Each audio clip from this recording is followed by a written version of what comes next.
I think that there's a sweet spot zone for the optimal upbringing that you maybe be able to give your kids from a material perspective.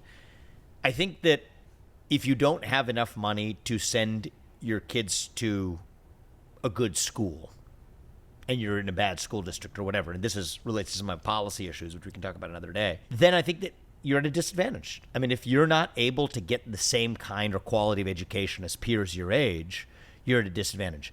On the other hand, if you're raised in circumstances where you have nothing to actually aspire to because you're just showered and swimming in wealth that it crowds out your own ability to have hunger and scrappiness, and I've gone to college and law school and otherwise with people who fit that description. I think that's a kind of disservice that you can do for your kid as a parent too.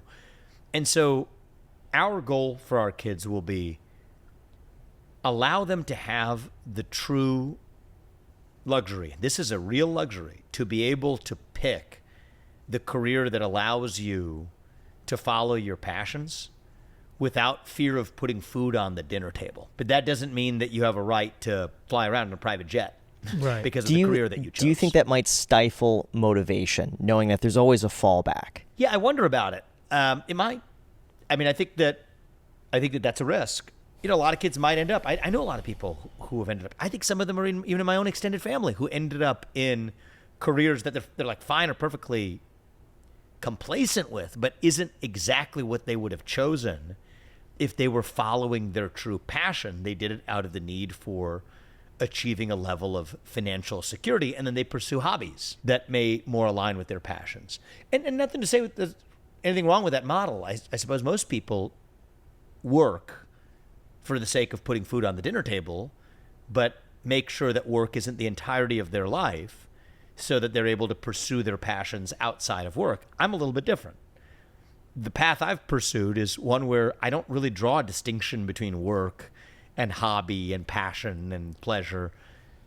The way I'm spending my time all the time, as best I can, is directed towards something that I'm incredibly passionate about. And that's the ultimate win, I think, is to be able to live a life where you're able to do that.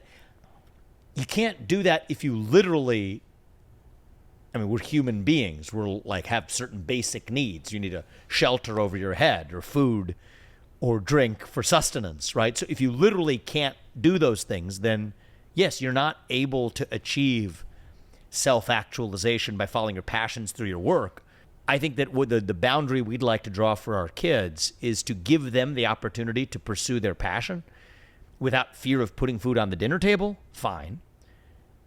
But that doesn't mean that you're going to live a life of opulence and luxury automatically because of that either. No, that could come through being an exceptional artist or musician or creator of whatever kind you want to be. But part of the trade-off of making whatever choice it is you're passionate enough to do that regardless of whether that's the actual reason you're doing it, to accumulate green pieces of paper. That's not a reason to pursue a track as a singer or a artist or whatever. You should do it because of your passion. And if you were doing it because it was going to accumulate you green pieces of paper, then that's not following your passion. That's just the equivalent of going to work as a janitor or a cab driver or anything else that's doing it for the money. Does that make sense? Mm-hmm. What are your hobbies outside of work? What do you enjoy? To tell you the truth, I do. I know you like. I know enough. you love work. I'm the same way. Yeah. But so if you I have take fun that doing what aside, I play tennis. Besides, okay. Yeah, I'm a tennis fanatic. Okay.